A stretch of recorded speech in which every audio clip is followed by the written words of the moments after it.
everyone, and welcome back to another edition of the Baseball Talk Radio Show. I am Gary Mack, and I'm joined, as always, from a remote location, a secret location somewhere in the heart of the Jersey Shore.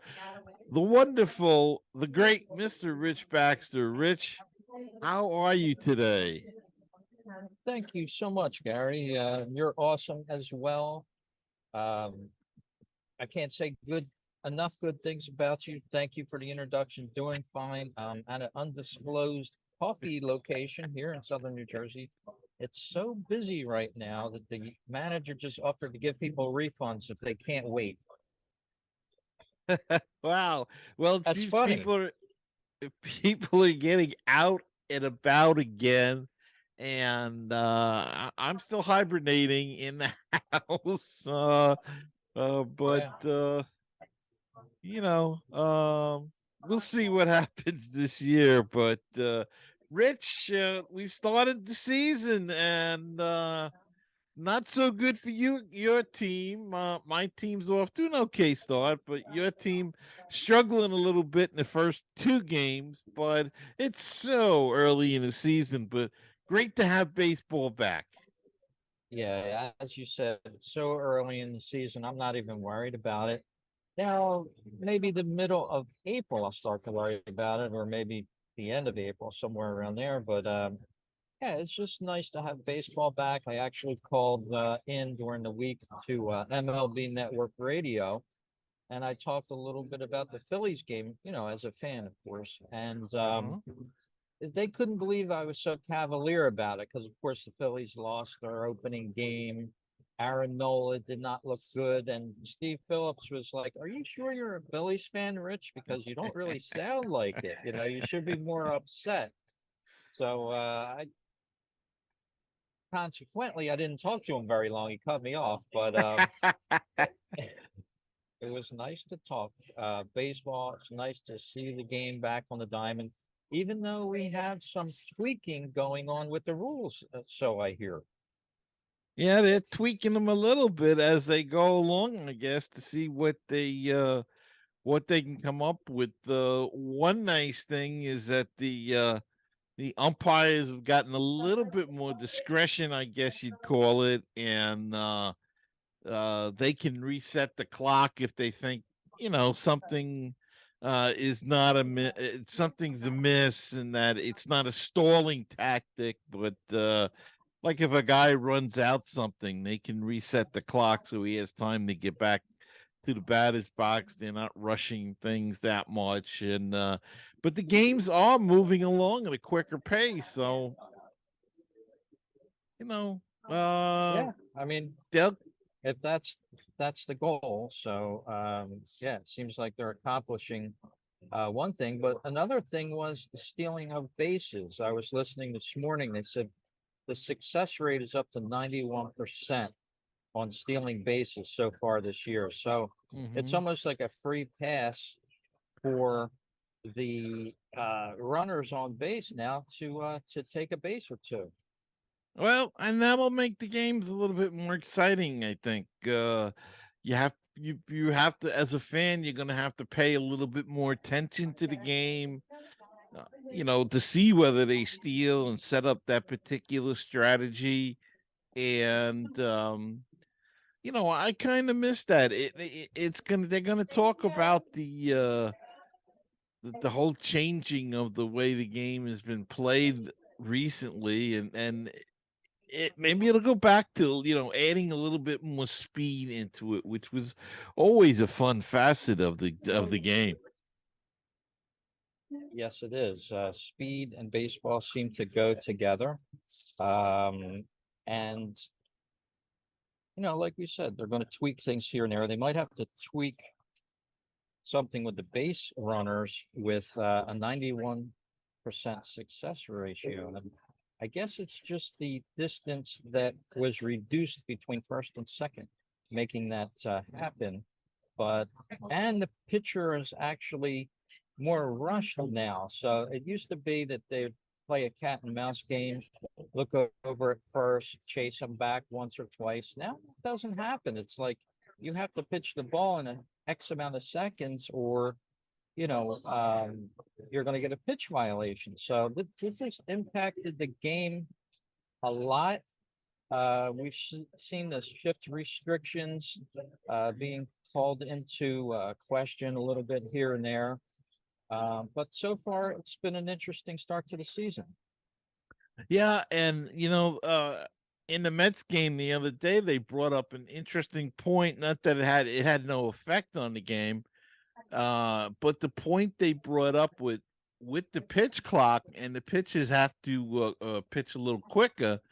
It's gonna bring in to play a pitcher's cardio workouts.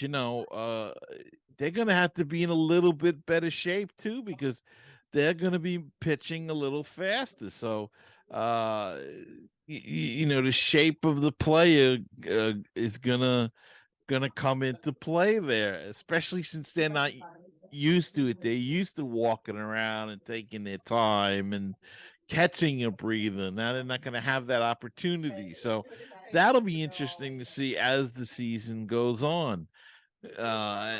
Somebody brought up then, what about a guy like Mickey Lolich? Remember him?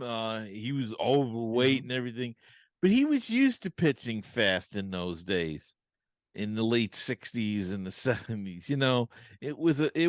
They didn't have a pitch clock, but that's the way they worked. They worked fast. So it really wasn't a problem for those guys. They grew up that way. These guys have gotten used to not working fast and getting that extra breather. And now they're going to have to be in shape to not get that extra breather. They're going to have to be ready to go and go. And so far, I don't really, I've seen a few games. I watched Cleveland and Seattle a little bit, and the Angels game, and a little bit of the Astros game the other night, and I didn't really see any problem. Anybody too many violations of the pitch clock so far. So I think people have adjusted to it, and they'll continue to adjust to it. They'll get used to it. The batter has a timeout, so if he feels like he needs that extra couple of seconds or so, he can take a timeout. So he gets that. So, we'll see how it all works out. But so far, it seems to be doing all right. That's awesome to hear. And if you're looking at the video version of the podcast, we got a little graphic up there from MLB.tv. Says the most watched day in history on MLB.tv, 172 million minutes was watched on opening day, Gary, up 42% from the previous record, which was 2021. That's a lot of extra minutes. So back in 2021, it was 121 million minutes, and they're up 42%. So it's pretty decent pickup. Yeah, and the online merchandise sale up 10%, which is that's really where they're happy. Yeah. Even with that money. Social media views up 83% versus last year. So that's huge as well. Baseball loves those numbers. And I guess according to them, they're doing the right thing. Yeah, I guess so. It seems that they're going in the right direction, and we'll see. As we said, it's early in the season. We're only 3 games in. Some teams only play 2 games so far.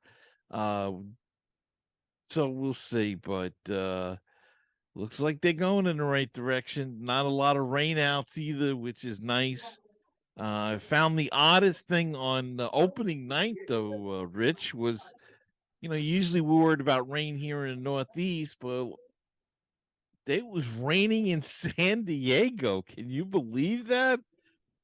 Usually it never rains in Southern California. Remember that song? but Yeah. it was raining in San Diego, but they played through it and um got their games in. So very interesting though. Got the MLB package from T-Mobile. I'm still a T-Mobile customer. Don't know how much longer, but for now I've got it and been watching a little bit. And I also have the MILB, and I forgot that they actually the AAA team started, and forgot all about them. Haven't watched that yet, but we'll get there. And yeah, but baseball's back, Rich, back strong and doing well. Yeah, that's for sure. And we saw that successful opening day, and this is the first weekend for baseball. So some good weather this morning in the Northeast after some very treacherous weather moved up the coast. So we always have that specter when you're going to a game, and I have tickets to next week to opening of the Philadelphia Phillies, and I'm constantly monitoring the weather. Where as before, it didn't really matter to me too much. Yeah, Now it yeah. does. Yeah, that's what happens when you get those tickets. You're always checking the weather reports. And I remember when I had season tickets, every time a game was coming up, we'd have to check that weather report. But hopefully it'll be nice. When is your opening day? When are the Phillies open at home? Thursday? Thursday afternoon, yes, sir. Three o Yeah, see. five p.m. first pitch, and it's a carnival atmosphere up there too. So it's the outside. They have all kind of bands playing and stuff like that. So you get there a couple hours early, but if it rains, then you're behind the eight ball with that stuff, you know? Yeah. And then there's always the thing, do I go and pay for the parking and you've got a bit of a trip there, so uh that's the thing. It's not like it's around the corner where you can take the train or something, or park some distance away. um I know it's always a pain in the neck, but usually on an opening day, if it's not a total uh not blizzard, but Washout, a washout, washout. or Yeah, they'll try to get that game in, so it's just uncomfortable sitting in the stands for the people. But hopefully, it'll be a beautiful sunny day. Mets open as well on Thursday, home opener, and I will not be going this year to the home opener. I've had my share of home openers and things like that. So uh, now at my age, I prefer to watch on TV for the most part. But yeah. it was fun. I used to go opening day a lot, and I even went to an opening day on a minor league team one time. So I had that covered too. So it was fun, but um, I'm happy watching at home. That's very cool. I was just thinking, when I'm sitting here at this busy coffee house, which I'm trying to hide the name every time I take a drink because they're not sponsoring us. So maybe that big coffee chain that begins with an S, if you want to sponsor the Baseball Talk Radio show, show the logo Yeah, from time yeah, to there you time. go. But let's back up a little bit. We had last year's World Series, and I just wanted to show the folks out there that are watching the video. I want to show them the ring for the Houston Astros. If you Ah, haven't seen it yet, yes. it's always pretty cool. There it is. You're watching the video, Wow. got it right up there. Very fancy. It's very Texas. Of course, I wish it was a Phillies ring, but Well, you know, you know, that's the way it the goes. defending National League champs, they also get a ring. They'll have that at Sunday's game on April 9th in Philadelphia. They'll get an NL champions ring. They weren't the world champs, but they'll get the National League championship ring. I do not have a picture of that. Maybe for our next show, I will. Yeah, National League, the pennant winners always get a ring, and it's a nice, and they get the pennant too to hang. So, um, it's not a world championship, but hey, it's a little bit of something. That's for sure. Can't go wrong when you win some sort of championship. But Gary, what else do we have for this week? Well, I'll tell you, not too much news. I mean, looking around the league, a lot of 500 records so far, and of course that's just 1-1. But some teams may be surprising.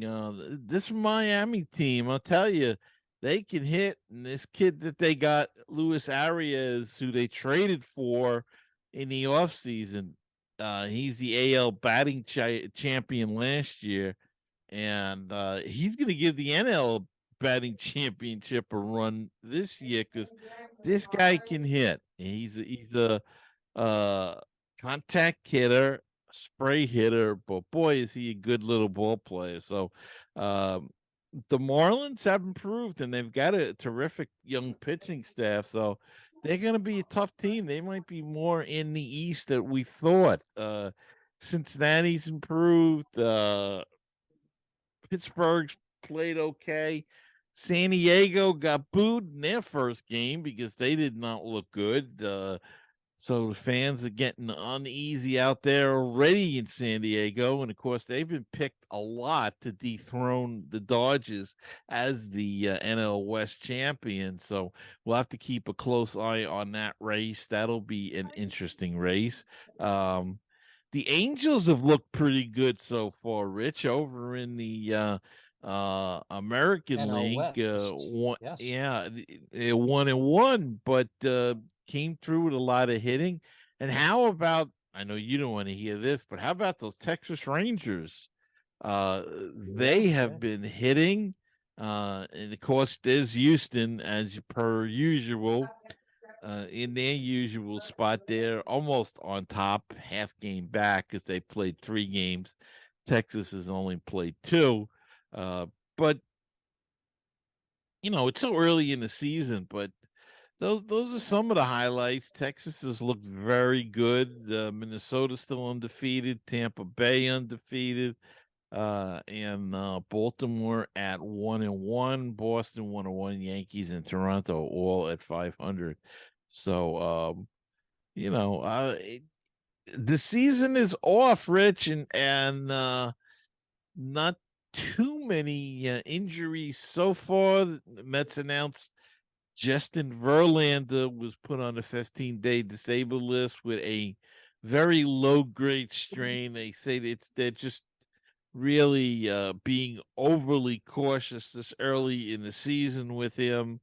So that's why they put him on the IL to get that over with. Atlanta's cautious with Kyle Wright. He's still down in spring training, working his way back. Max Fried got a little injury as well. Max Fried got a little injury, so he'll be out a little bit of time. And St. Louis had a scare with their new free agent, Wilson Contreras, who was Yadier Molina's replacement. He took a fastball off of his knee, but they say he's day to day, and all the scans and X-rays were negative, so he seems to be okay there, and so not too many injuries yet. You're looking up JT Realmuto, and he got thrown out of a. Sorry about that. Yes, I didn't realize I was still on the screen. But yeah, did you happen to see that play? I did. It was the weirdest play I've ever seen. I think it's just an umpire flexing his muscles a little bit. Essentially, what happened, if you didn't see it, it was that a ball went out of play. Riamuto held his hand up like this to get the Yep. ball from the umpire. Didn't get it in a specific amount of time, so he took the glove away, and then the umpire went to put the ball in the glove, and the glove wasn't there. Umpire got mad, I guess, that he thought Riamuto was trying to show him up, so he threw him out of the game right away. Crazy. Yeah, as you're watching it, if you're watching our video feed, I had it playing in the background, but yeah, I don't even know what happened there, but they did show the replay. Real Muto had his glove out, waiting for the ball. The umpire pumped his fist a few times with the ball, so Real Muto thought he was throwing it back. right. Then the umpire just threw him out for no reason. This was a preseason game. Let me back up a Yeah. little bit here. We'll take another look at it. But very strange. One of the strangest plays I've seen, and this was again in spring training, as you can see it there. Let me just in fact the camera wasn't even on the play. Let's see. Let's back it up here. There's the play, 2-2. Real Well, Muto's we're gonna not put his arm up for the ball in a second. we're He not threw it seeing back. it. No, he didn't. It didn't show his arm being extended, but there it goes. He threw it back. I don't know. I don't know what happened there, but I don't real mute. and I read that somewhere that earlier in the game, Riamuto had his glove out, and then the umpire threw the ball to the pitcher. Well, So this was the when it play. was This was the so play. I mean, it was a stupid thing that you know. I don't get it. You know, it's comical almost. It's like an I Abbott don't and know. Costello. There he goes. He threw it back. As you could see, Real Muto had his glove out, waiting for the ball, and the guy had already thrown it back. Then the pitcher threw it back to Real Muto, and then they threw him out. That's the It was a weirdest play I've crazy ever play. seen. Yeah, it was crazy, and if this had happened in a regular season game, I think there would have been some arguing going on. But as it were, it happened in a spring training game, so no harm done, no foul. But as you say, Yeah, real. stupid play, and I think it was just again an umpire flexing his muscles. Maybe he's headed to the minor leagues, that guy or something, and wanted to get one last hurrah in Call in. there, and yeah, so he did that, but that was crazy, Yeah, it's crazy one of thing. But the let's hope strangest plays let's I've hope ever we don't seen. see And any crazy plays like that in the regular season. all that time I wasn't sharing the screen. I'm sorry, folks. If you're watching the video, let me back it up here. I was watching it, but nobody else was. Yeah, here's the play. Let me just play it one time through because we've been talking about it. There it is. Okay, it says 2-2. Real Muto puts his glove up. Then the umpire already threw the ball back. So I don't get it. I don't understand how he could have got upset at this. I really don't. But there you go. Threw him right out. And Real Muto was He was in stunned. shock. Yeah, he was like, for what? He couldn't You he know, it's couldn't almost figure like, out what the heck was going on. yeah, sorry about that, viewers, video viewers. I was describing it. I thought you were watching it because I backed it up 3 or 4 times. But yeah, that's what went on during that game. And if you saw the still shots of it, he had his glove extended to take the ball from the ump, and the ump just threw it back on his own. Then he Yeah, threw him out of the game. So I don't kind of know. strange. Yeah, that was a weird one, but like I said, let's And hope we don't see anything like that in the regular season. we'll have plenty more to talk about, of course, with umpires and things like that over the season. Wanted to let everybody know we're on Facebook as well, the Baseball Talk Radio Show, as well as YouTube. And Gary's podcast you can find at baseballtalkradio.com. It's called Mets Musings, and you're on your 504th show, I believe now. Yes, sir. We just did the 504 and cruising right along. Keep on going. Yes, indeed. And you actually counted them all. If we counted ours, like we've said, a few times, we might have 500 or 600, 700. We've been doing this Yeah, for who so long. knows? But of course, you can find my podcast there on the Phillies Talk podcast, along with Matt Beasy. I hope to get a podcast out today with him, talking about the Phillies. But yeah, it's a great start to the season. Go check us all out at baseballtalkradio.com, the home for great baseball talk radio shows. It's a great one there, Baseball and Barbecue with Len and Jeff. Got to give them a plug every show, or else they don't pay us. Thanks, Len. Thanks, Jeff. And we got a letter from Jeff. I don't think we're gonna have time because of time constraints with Zoom. Well, And read it Jeff if you may have it. Got a couple don't have minutes. Jeff did of course Send us a nothing quick works email, I now. believe. Yes, and Now that my we need it phone to won't work. Yeah, But that's what always baseball happens. Baseball PhD is a great talk show as well.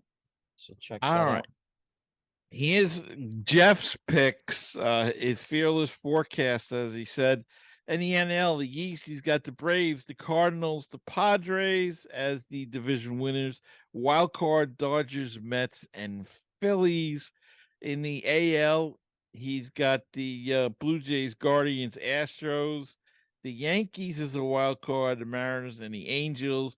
He didn't go on and pick his winners though, so Jeff, Okay. get us the pennant and the World Series winners, all right? And we can read that next time. Yeah, nice. Thank you, Jeff, for sending them along. I like your NL picks. They mirror ours pretty much. Cleveland out there in Central, that's an interesting pick. Yeah, Of course, the Yankees, the evil empire. The Mariners, that's a great pick. And I like the Angels as well. So thanks, Jeff.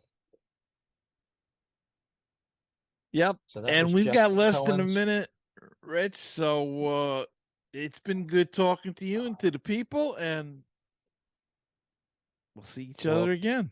Yes, next week's Easter, so we may amend that. Of course, I have the Sunday plan coming up as well. So subscribe, like, and check us out on Facebook, YouTube, and wherever you listen to great podcasts. Have a great week, everybody.